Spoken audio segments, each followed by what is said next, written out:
information.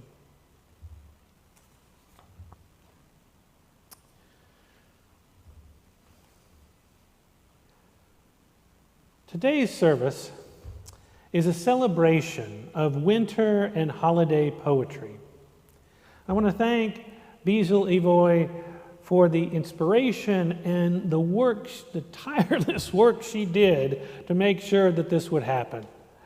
And just to be clear, this will be a special service with just poetry and stories, no sermon.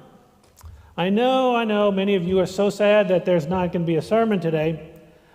And you might ask, if there's no sermon, does that mean there won't be anything spiritual or theological or socially meaningful in the service? Well, I guess I would say, it's usual for us to have this kind of seasonal event. We have these intergenerational pageants for the holiday season.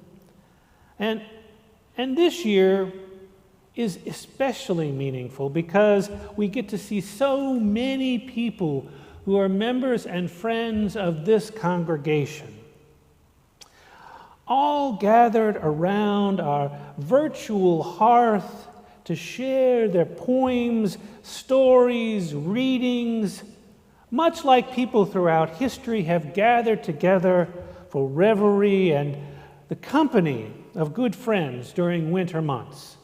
And that is meaningful. In addition, each poem or story you hear today, you will see something if you look. You will learn about a little about each person because of the story that they chose or the reading of the poem that they chose. The screen will come down and you'll not only learn something about them by their story's choice, but also how they share that story or poem with us. And my friends, in addition to all that, poems are works of art. Art hints at something that is difficult to describe in concrete terms because experiences are not only what we see, smell, taste, and touch. They are imbued with mystery and awe and wonder. Stories and poems can leave us with some sense of mystery, awe, and wonder that we feel inside ourselves as we are exposed to this art. And not only that, these pieces of art sometimes will leave us emotionally stirred, perhaps amused, perhaps challenged in ways that a Unitarian Universalist service might otherwise leave us. So today, as you listen to these stories and poems, consider what lens you might be looking through as you listen. The Jewish tradition suggests there are 4 lenses that you might employ as you hear or read a text. The lens of Fasat, or the literal lens. What you see or read is real, is the exact meaning, and there is nothing else. Or the lens of Ramez. What you hear is metaphor. In other words, what you hear is to teach you. It's about a meaning or a moral. It does not have to be a real story. And Thrash, what you hear might fill in the gaps in a story that you thought you knew. and soul. What you hear is about mystery, that which is difficult to put into words, or is secret, or is beyond absolute understanding. So maybe the weather outside isn't frightful today, but let's gather around our virtual fire and settle in for some seasonal cheer as we listen to tales and poems of winter and of the holiday, offered by members of our beloved UU family.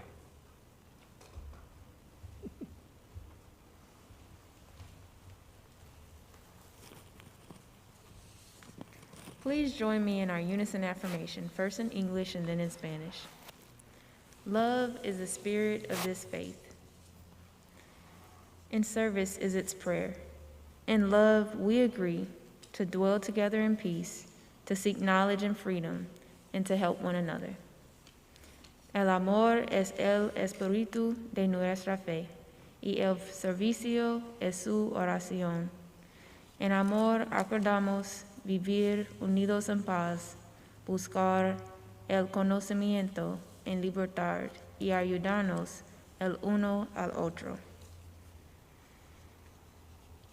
It is our tradition to light a chalice at the beginning of our services. Our chalice lighting words are a poem written by Unitarian Universalist and First Portland UU Church Administrator Catherine Esty. Little flame, light the tender kindling of our souls, and soon a roaring blaze shall be of warmth and love and community. From this little spark, may a fire of passion spread from heart to heart, and light our way, sweet spirit, and light our way.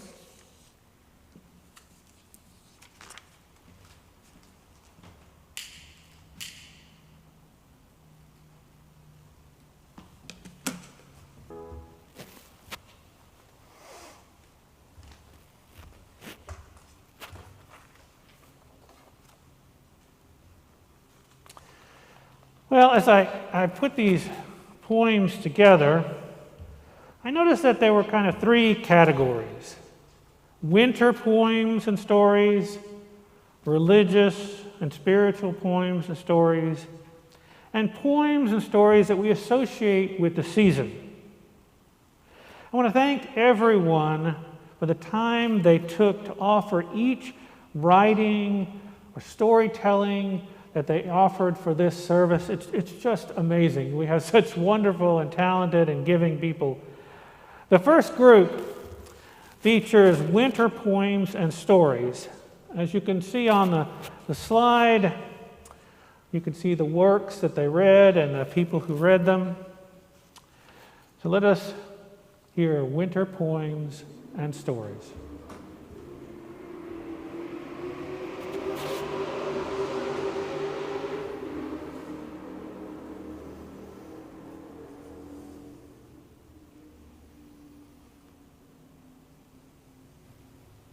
Hi, my name is Isabel, and today I will be reading a poem from Christy and Martine. The wind lifted me up into the trees where I danced to the rhythm of the evergreen, swaying to the tune of the northern breeze, frozen in timeless melody.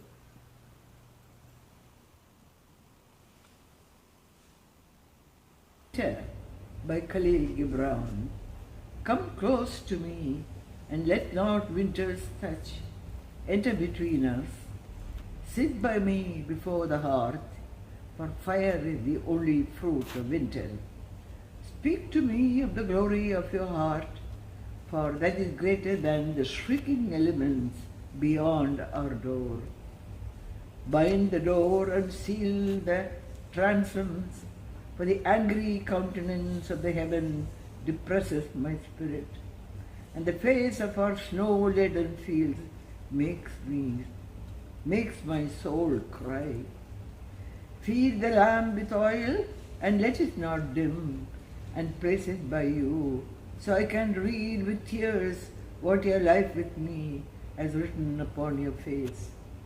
Bring autumn's wine, let us drink and sing the song of remembrance to spring's carefree sowing, and summer's watchful tending, and the autumn's reward in harvest.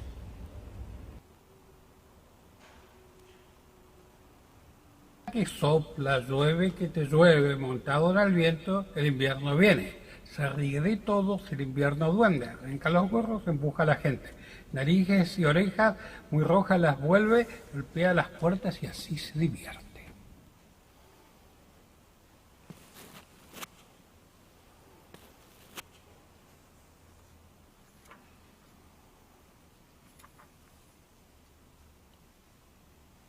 Wencenlas looked out on the feast of Stephen, when the snow lay round about, deep and crisp and even.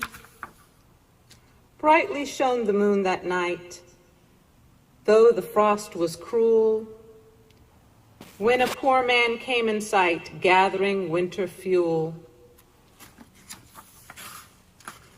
Hither, page, and stand by me, if thou knoweth it telling. Yonder peasant, who is he? Where and what his dwelling? Sire, he lives a good league hence, underneath the mountains, right against the forest fence, by St. Agnes's fountain. Bring me food and bring me wine, bring me pine log hither. Thou and I will see him dine, when we bear them hither. Page and monarch, forth they went together, through the rude wind's wild lament and bitter weather. Sire, the night is darker now, the wind blows stronger. Fails my heart, I know not how, I can go no longer. Mark my footsteps, my good page. Tread thou in them boldly. Thou shalt find the winter's rage, freeze thy blood less coldly. In his master's steps he trod, where the snow lay dinted. Heat was in the very sod, which the saint had printed. Therefore, gentle folk, be sure, wealth or rank possessing, ye who now will bless the poor, shall yourselves find blessing.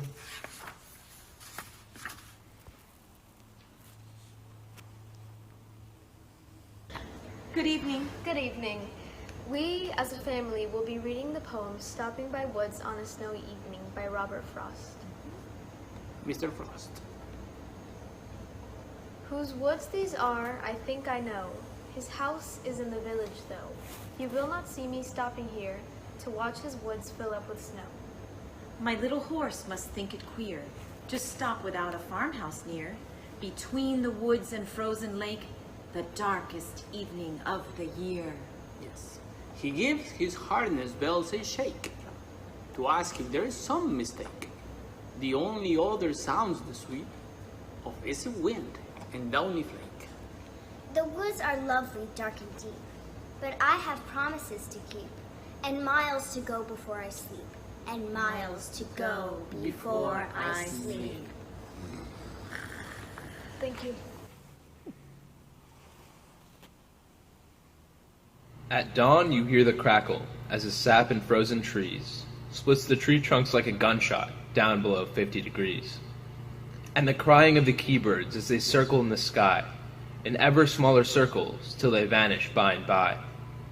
Up their fundamental orifices, or so the story's told, in their fruitless desperation to escape the awful cold.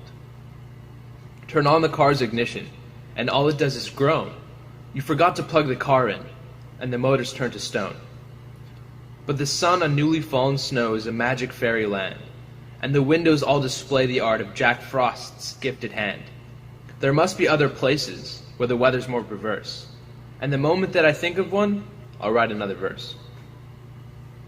This has been Canadian Winter by Frank Halliwell.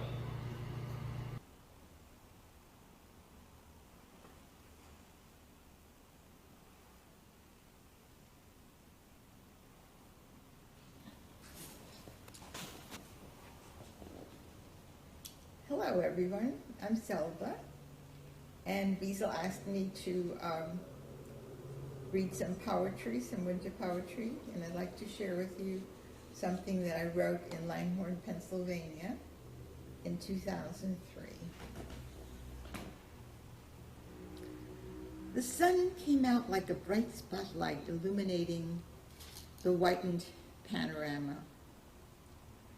The trees glistened and beckoned me outdoors. The evening so was like a down blanket, tenderly caressing the sleeping landscape. But I was arrested in the warmth of shelter and ventured not into the fairy tale environment. And awe held me captive, listening to the drops as icicles surrendered and dripped a melody, a tune, a foretelling of spring. Blades of glass emerged and leafless branches made their supplication. Enough of winter's performance, it's our turn to color, amaze, and delight. Flow on, sweet drizzle, join the river path, hurry on to reach the lake, the rivers, and the oceans. Aha, but spring, you will never erase the beauty of this picture, forever etched in my memory. Winter's here. Let's enjoy.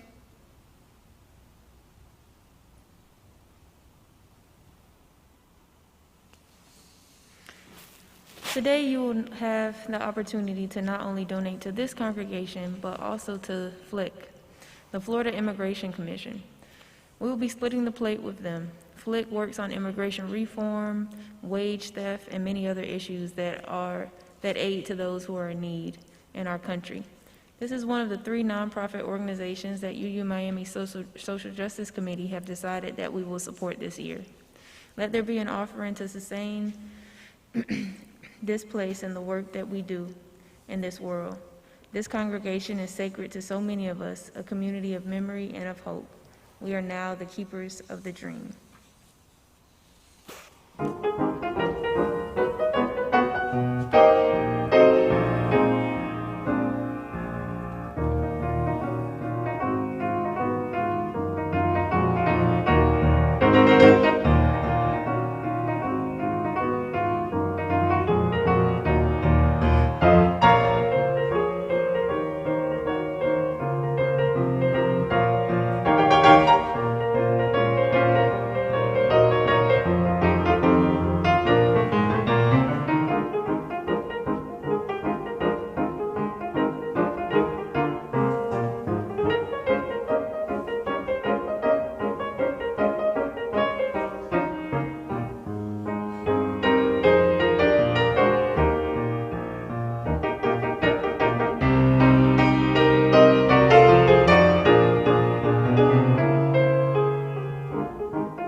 The following 3 poems and readings reflect spiritual or religious aspects associated with this time of year.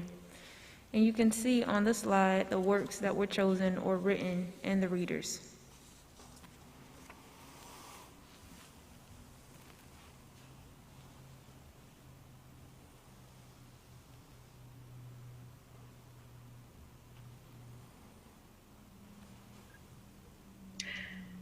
This poem is inspired by the work of Johnny Cash, Depeche Mode, Three Dog Night, but principally the 2 main Marks in my life, Mark the Evangelist and Dr. Mark Jordan, a professor who inspires me to write into what brings me joy in search of what's real. How do you put Christ and Mass into a poem? So loaded, lauded, baby Jesus in a manger, bringing joy to the world, to all the children longing to be free. What do you do if their Niño Jesus looks nothing like you? No brown Jesus, no open-handed, fish-giving Jesus, a just Jesus, an enigmatic, koanic Jesus, spinning monkish riddles onto the street. A radical, bi-fairy Jesus washing a woman's feet. Her own personal Jesus, whose healing touch is not his to give, but hers to conceive, touching his cloak, her emboldened, embodied belief, bringing joy to a world longing to be free. Much love to you all.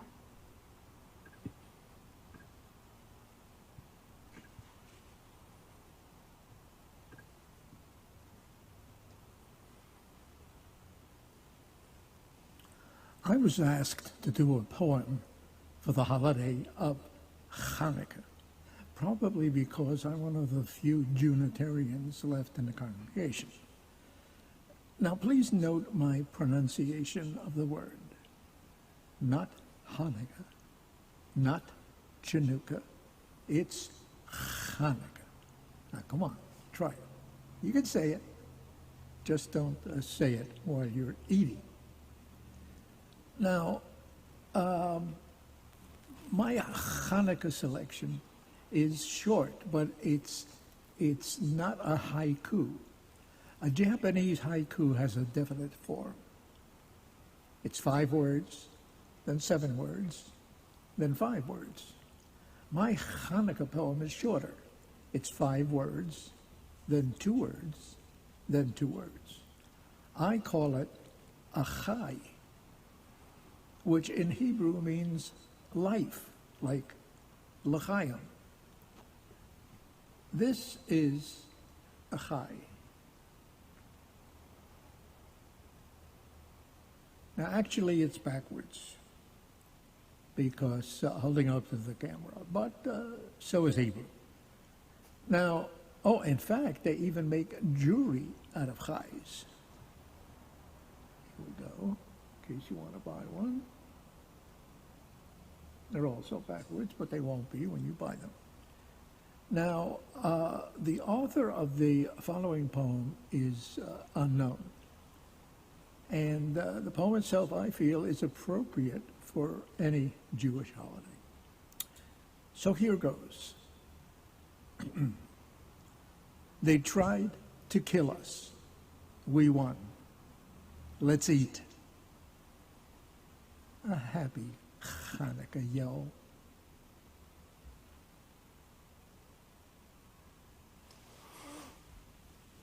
The land is beginning to die, and the soil grows cold. The fertile womb of the earth has gone barren. As Persephone descended into the underworld, so the earth continues its descent into night. As Demeter mourns the loss of her daughter, so we mourn the days growing shorter, for the winter will soon be here. In her anger and her sorrow, Demeter roamed the earth, and the crops died, and life withered, and the soil went dormant. In grief, she traveled looking for her lost child, leaving darkness behind in her wake. We feel the mother's pain, and our hearts break for her as she searches for the child she gave birth to. We welcome the darkness in her honor.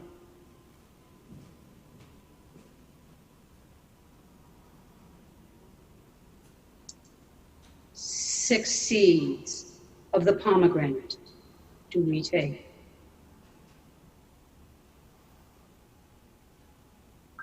Six months of light and 6 months of dark.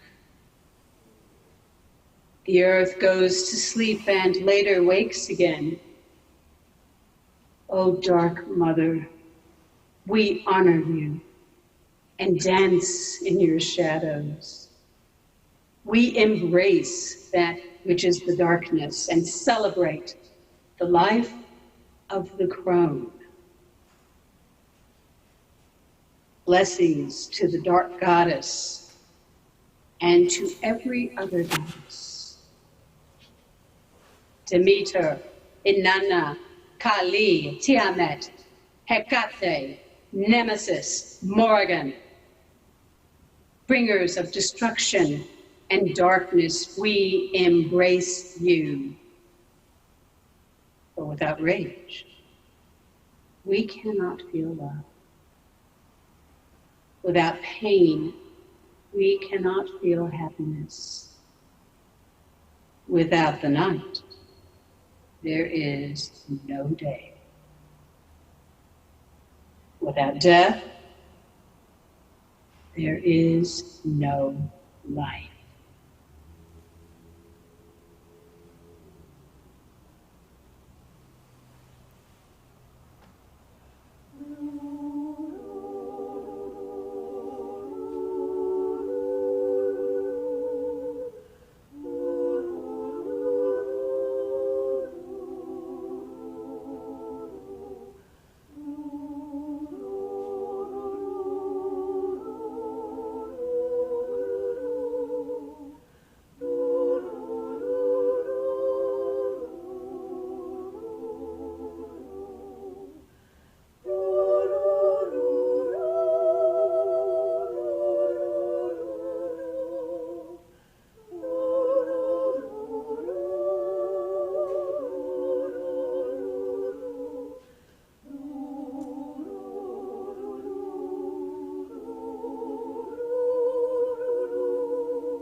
This final set of poems and stories features some of the seasonal celebrations or traditions we associate with at this time of year.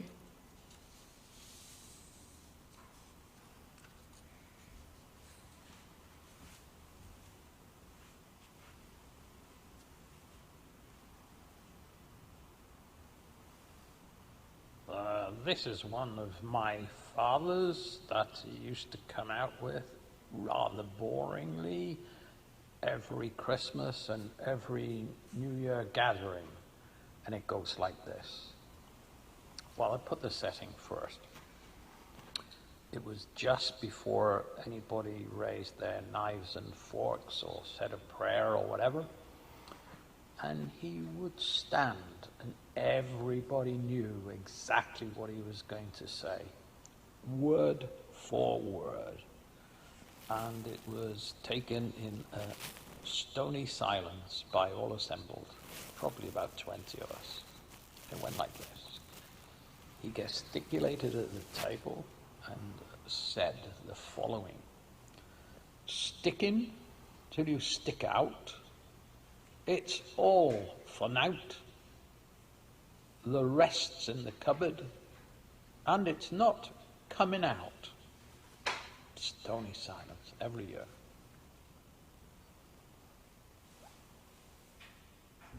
Okay. Hi, my name is Sophia, and I'm going to be reading a poem by Cleo. The potential for our love to create a macro impact on the world is based on the amount of love we are able to put into our micro connections. Because of all of our actions hold energy, everything we do has the power to affect one another. How do you treat other people? How do you talk to other people?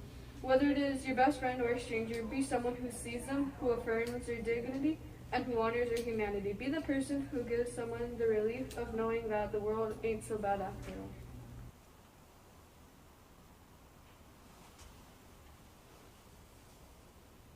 Each December, Unitarian Universalists celebrate a relatively new holiday known as Chalica. It is held from the first Monday in December through the following Sunday. The 7 days celebrate the 7 Unitarian Universalist principles. In honor of Chalica and all our wonderful winter holidays, we want to share a song written by Gumball Girl on her UU blog, The Spirit Within. Joining us today from Oakland, California, our aunt and sister, Bonnie Richmond. On the first day of Chalica, the you gave to me, inherent worth and dignity. On the second day of Chalica, the you gave to me, kindness for all and inherent worth and dignity. On the third day of Chalica, the you gave to me, spiritual growth, kindness to all and inherent worth and dignity. On the fourth day of Chalica, the you gave to me, free search for truth, spiritual growth, kindness for all and inherent worth and dignity. On the fifth day of Chalica, the you gave to me, democracy, research for truth, spiritual growth, kindness to all and inherent worth and dignity. On the sixth day of Chalica, the you gave to me, a peaceful free world, democracy, research for truth, spiritual growth, kindness to all and inherent worth and dignity. On the seventh day of Chalica, the you gave to me, the world which we value, a peaceful free world, democracy, research for truth, spiritual growth, kindness for all and inherent worth and dignity.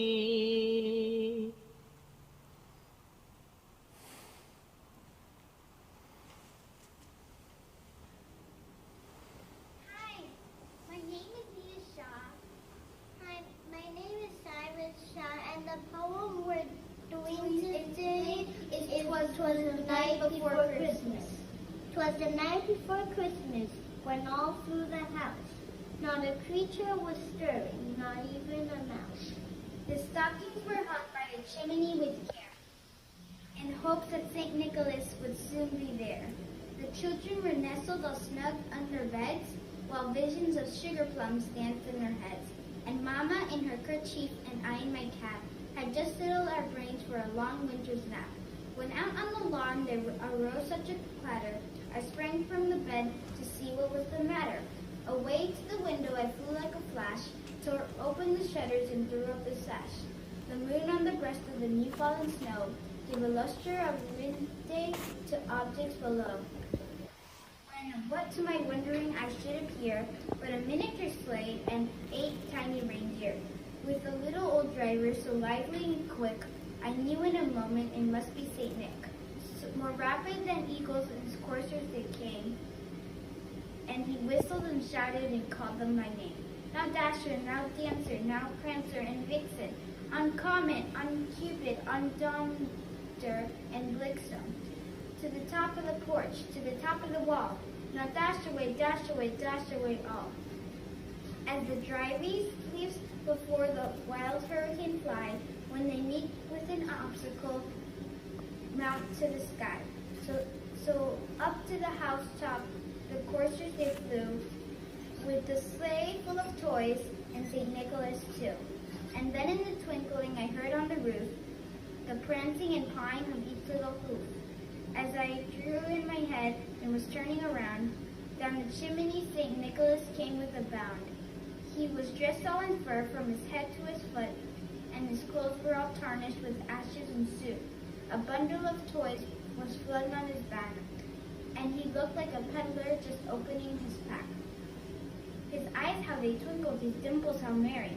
His cheeks were like roses, his nose like a cherry. His droll little mouth was drawn up like a bow, and the beard of his chin was as white as the snow. The stump of the pipe he held tight to his teeth, and the smoke encircled his head like a wreath. He had a broad face and a little round belly that shook when he laughed like a bowl full of jelly. He was chubby and plump, a right jolly old elf, and I laughed when I saw him in spite of myself. And a wink of his eye and a twist of his head soon gave me to know I had nothing to dread. He spoke not a word, but went straight to his work, and filled all up the stockings, then turned with a jerk. And laying his fingers aside of his nose, and giving a nod up the chimney, he rose. He sprung onto his sleigh, to the team gave a whistle, and away they all flew like the down of a thistle. But I heard him exclaim, ere he drove out of sight, Happy Christmas to all, and to all a good night. Merry Christmas, everyone! Merry Christmas, everyone!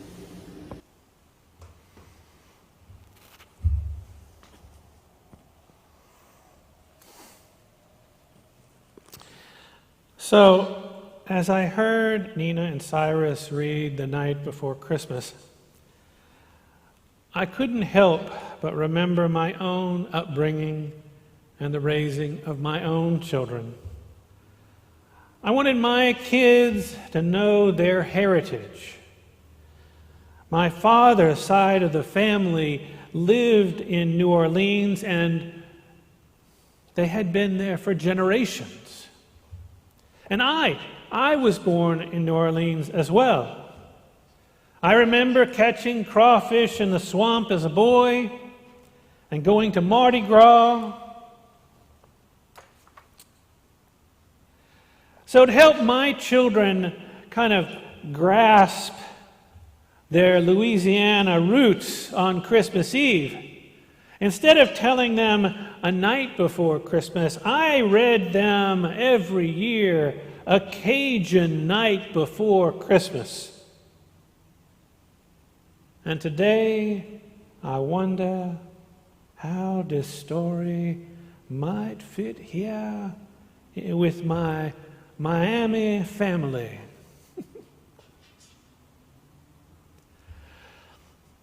'Twas the night before Christmas, and all through the house, they don't a thing pass, not even a mouse. The children been nestled good snug on the floor, and Mama, she done passed the pepper through the crack on the door. Then Mama in the fireplace done roast up the ham, stir up the gumbo, and bake the yam. Then out on the bayou, there got such a clatter, make sound like old Boudreaux done fell off his ladder. I run like a rabbit to got to the door, trip over the dog, and fall on the floor.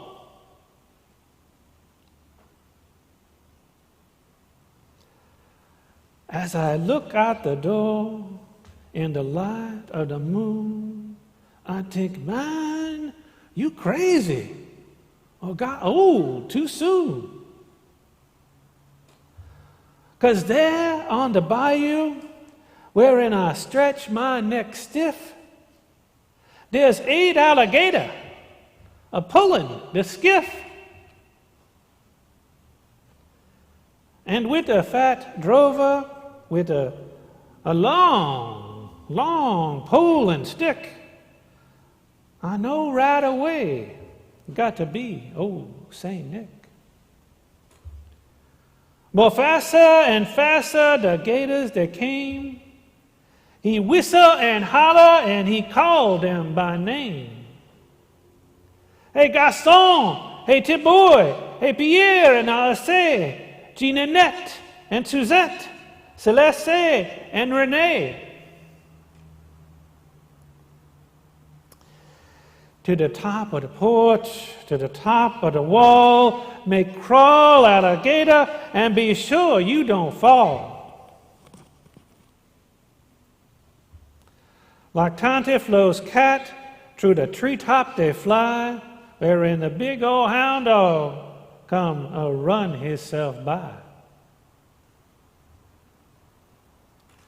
Like that up the porch, them old gator they climb, with the skiff full of toy and St. Nicholas behind.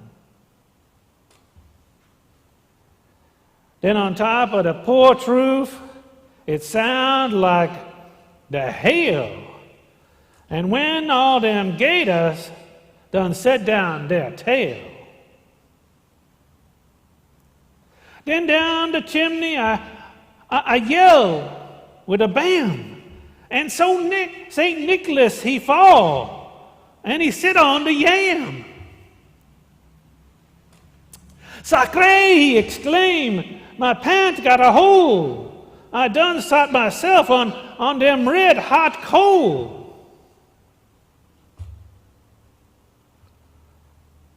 He got on his foots and jumped like a cat out to the floor where he land with a splat. He was dressed all in muskrat, from his head to his foot, and his clothes is all dirty with ashes and soot. A sack full of plaything he throw on his back. He looked like a burglar, and that's for a fact. His eyes, how they shine, his dimples, how merry. Maybe he been drinking that wine of blackberry. His cheeks was like rose, his nose like a cherry. On the second thought, maybe he lap up the sherry. With snow-white chin whisker and quivering belly, he shook wherein he laughed like the strawberry jelly. But a wink of his eye and a shook of his head make my confidence that I got nothing to be scared. He done do no talking. Gone straight to his work, put plaything in sock, and then, with a jerk, he put both his hands there on top of his head, cast an eye on the chimney, and then he done said, with all of that fire and them burning hot coals, me, I ain't going back by the way that I came. So he ran out the door and he climbed on the roof. He ain't no fool him for to make one more goof. He jump in his skiff and crack of his whip. The gator move down and they don't make one slip. And I hear him shout loud as a splashing he go. Merry Christmas to all, till I see you some more.